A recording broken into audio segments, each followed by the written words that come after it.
नमस्कार मंडळी, स्वागत आहे तुमचं आणखीन एका नवीन झटपट रेसिपीमध्ये। आज बनवतोय आपण मुलांच्या टिफिनसाठी हेल्दी पौष्टिक रेसिपी, ती म्हणजे बटाटा आणि गव्हाच्या पिठापासून एकदम मिनी पराठे बनवतोय। चला लगेच बनवायला सुरुवात करूया। तर सगळ्यात अगोदर आपल्याला एका मोठ्या भांड्यात 1 वाटी गव्हाचे पीठ घ्यायचे, त्यामध्ये आपल्याला चवीनुसार मीठ टाकायचे आणि थोडासा ओवा चोळून टाकायचा आहे।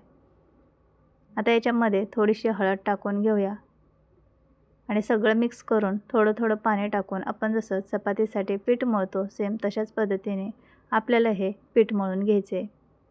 तर बरेच वेळेस आपण बटाट्याचं स्टफिंग करून पराठे वगैरे बनवत असतो, पण आज आपण तसे पराठे न बनवता एकदम लेअरवाले छोटे मिनी पराठे बनवतोय। सगळ्यात अगोदर आपल्याला पीठ मळून बाजूला ठेवायचे। आता बटाट्याचं स्टफिंग करूया, तोपर्यंत आपले पीठसुद्धा चांगलं मुरलं जाईल। तरी ते मी शिजवून बटाटे घेतले 3 ते 4 आणि बटाटे मी जास्त शिजवून ठेवलेत। मला जेवढं मिश्रण बनवायचे तेवढे बटाटे मी किसून घेणार आहे। तुम्हाला किती पराठे बनवायचे त्यानुसार शिजवलेले बटाटे तुम्ही किसून घ्यायचे। तर आता एकदम बारीक असं किसणीने आपल्याला हे बटाटे किसून घ्यायचे, म्हणजे आपलं मिश्रण व्यवस्थित स्मूथ असं बारीक होईल। त्यानंतर याच्यामध्ये आपल्याला बारीक चिरून घेतलेली कोथिंबीर, थोडासा कढीपत्ता आणि हिरवी मिरची कट करून टाकायची। कढीपत्ता अगदी ऑप्शनल आहे, तुम्हाला आवडत असेल तर टाकू शकत, नाही टाकला तरी चालेल। त्यानंतर चवीनुसार मीठ टाकायचे। आपण पिठामध्ये सुद्धा मीठ टाकलेले आहे, त्या अंदाजानेच बटाट्याच्या मिश्रणामध्ये मीठ टाकायचे। थोडीशी हळद टाकायची, थोडीशी लाल मिरची पावडर आणि पाव चमचा इथे मी पावभाजी मसाला टाकला, तुम्ही कोणताही मसाला वापरू शकतात, आणि थोडेसे जिरे टाकून घेतलेत। आता आपल्याला हे मिश्रण एकजीव होईपर्यंत चांगलं मिक्स करून घ्यायचे। तर आपण बटाटे किसणीने किसल्यामुळे पटकन हे मिश्रण एकजीव होतं आणि व्यवस्थित बारीकसुद्धा होतं, त्यामुळे बटाटा किसताना किसणीनेच किसून घ्या। तर इथे पाहू शकतात आपलं इथे बटाट्याचं मिश्रणसुद्धा बनवून एकदम परफेक्ट असं तयार झालेलं आहे। तर आपलं तोपर्यंत पीठसुद्धा मळून ठेवलेलं चांगलं मुरलेलं आहे। आता आपण लगेचच पराठे बनवण्यासाठी घेऊया। तर पीठ थोडंसं तेल लावून मऊ करून घेऊया आणि एक गोळा पिठाचा, आपण चपाती करायला जेवढं पिठाचा गोळा घेतो तेवढा पिठाचा गोळा आपल्याला बाजूला काढून घ्यायचे। तर अगोदर पीठ चांगलं मऊ करून घ्यायचं। एकदम नॉर्मल पीठ आहे, जसं आपण चपातीसाठी वापरतो सेम तशाच पद्धतीचं। सकाळचं जर तुम्ही मळून ठेवलेलं पीठ असेल आणि ते वापरलं तरीसुद्धा चालेल। तर इथे एक गोळा मी पिठाचा काढून घेतला आहे। आता याला थोडंसं तेल लावून मऊ करूया आणि आपण चपाती लाटतो तसंच सेम कोरडं पीठ लावून ही चपाती आपल्याला लाटून घ्यायची। तर थोडंसं मी कोरडं पीठ लावून घेतले।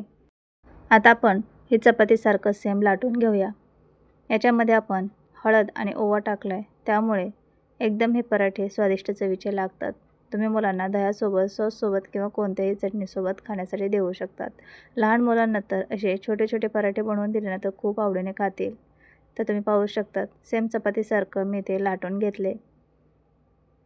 आता याच्यावरती आपल्याला बटाट्याचं सारण सर्व बाजूंनी पसरवून घ्यायचे। तर मी सगळं हे चांगलं मिश्रण चपातीवरती पसरवून घेते। आणि लहान मुलांचं कसं असतं, वेगवेगळे रंगीत कलरफुल छान छान पदार्थ टिफिनमध्ये दिसले की त्यांना खायला छान वाटतं आणि आवडीने मग ते डबा संपवून आणतात। तर इथे पाहू शकतात एवढं मिश्रण मी लावून घेतले, थोडंसं अजून शिल्लक आहे।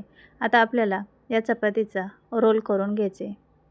तर सुरुवातीपासून असं हलक्या हाताने याला गोल गोल करत याचा रोल बनवून घ्यायचा आहे आणि टाईट रोल बनवायचा आहे। तर हे पहा, अशा पद्धतीने सर्व बाजूने पुढे सरकवत असं याचा रोल करून घ्यायचा आहे। तर आपण इथे या चपातीचा व्यवस्थित रोल करून घेतला आहे। थोडंसं आणखीन याला लांबट करून घेऊया।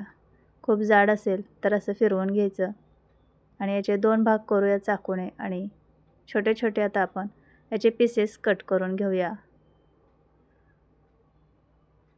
तर हे पहा, अशा पद्धतीने आपण हे कट करून घ्यायचेत रोल।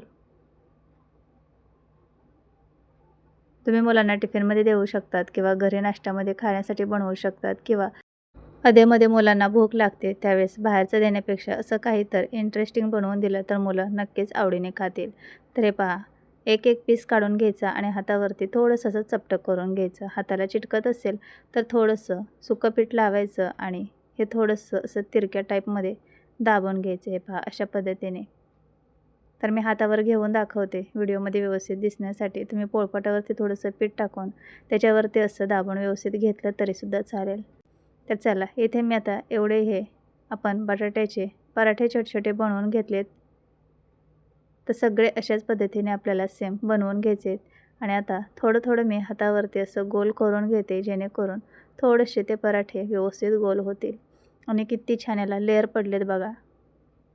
आणि आता आपण जेव्हा हे फ्राय करणार त्यावेळेस याचे लेअर खूप छान दिसून येतात. तर राहिलेलेसुद्धा सेम अशाच पद्धतीने सर्व पराठे आपण बनवून घेणार आहोत. तर आत्ता एवढे पराठे आपण बनवून घेतलेत. अगोदर हे फ्राय करून घेऊया. तुम्ही एकदा सगळे बनवून फ्राय करू शकतात किंवा थोडे थोडे बनवूनसुद्धा फ्राय करू शकतात. तर आत्ता आपण हे सगळे फ्राय करून घेऊया जेवढे बनवलेत ते. तर पॅन गरम करून घ्यायचं आहे किंवा तव्यामध्ये बनवलं तरीसुद्धा चालेल. पॅन गरम झाला की त्यामध्ये थोडंसं तेल टाकून व्यवस्थित पसरवून घ्यायचं आहे. तर आपले इथे मिनी पराठे एवढे तयार झालेत. तर तवा चांगला गरम झाला आहे. आता गॅस मिडियम ठेवायचा आणि अलटी-पलटी करून आपल्याला हे मिनी पराठे चांगले खरपूस होईपर्यंत फ्राय करून घ्यायचे. तर थोडा वेळ एक साईड चांगली खरपूस होईपर्यंत भाजून घ्यायची. अधूनमधून थोडंसं तेल सोडून घ्यायचं, म्हणजे छान खरपूस ते भाजले जातात आणि रंगही अतिशय सुरेख येतो. तर थोड्या वेळानंतर आपण पलटी करून घेऊया.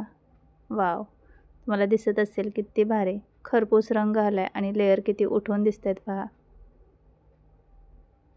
तर बाकीचे सुद्धा सर्व आपण आता पलटी करून घेऊया. एक साईड छान भाजून घेतली. आता दुसरी साईडसुद्धा आपण खरपूस होईपर्यंत सेम अशाच पद्धतीने फ्राय करून घेऊया. थोडंसं तेल सोडून घेतले आणि दुसरी साईडसुद्धा छान खरपूस होईपर्यंत भाजून घेऊया. तर बटाट्याचं स्टफिंग न करता आपण जसं नेहमी पराठे बनवतो त्यापेक्षा असं काहीतरी वेगळं बनवलं ना तर खरंच भारी होतात हे पराठेसुद्धा. तर दोन्ही साईडने अलटीपलटी करून आपण हे पराठे छान खरपूस भाजून घेतलेत आणि अतिशय सुरेख असा रंग आला आहे. तर तुम्ही नक्की एकदा करून पहा. लहान मुलं तर खूप जास्त आवडीने खातील आणि नेहमी असेच पराठे बनवायला सांगतील. तर मस्त असे आपले इथे पराठे भाजून झालेत. आता प्लेटमध्ये काढून घेऊया आणि मस्त सुगंध येतो आहे पराठ्यांचा. तर जेवढे तुम्ही मसाले या स्टफिंगमध्ये टाकणार आहेत तेवढेच आपले मिनी पराठे चटपटीत यम्मी असे बनणार आहेत. आहे की नाही एकदम बनवायला सोपी रेसिपी आणि जास्त वेळसुद्धा लागत नाही. आणि बटाटे जर शिजवून ठेवलेले असतील, पीठ मळलेलं असेल तर मग तर 10 मिनिटातच ही रेसिपी बनवून तयार होते. तर झटपट आपले इथे मिनी बटाट्याचे पराठे बनवून तयार झालेत आणि रंगही खूप छान आला आहे. एकदम खरपूस असे भाजले गेलेत. तर कशी वाटली तुम्हाला ही रेसिपी नक्की कमेंटमध्ये सांगा. आणि अशा साध्या सोप्या घरगुती साहित्यात तयार होणाऱ्या भन्नाट रेसिपी पाहण्यासाठी चॅनलला सबस्क्राईब, लाईक, कमेंट, शेअर करा. आपण भेटूया पुढच्या अशा साध्या सोप्या आणि भन्नाट रेसिपीमध्ये. तोपर्यंत चॅनलला सबस्क्राईब करा आणि बेल आयकॉनवर क्लिक करा. बाय.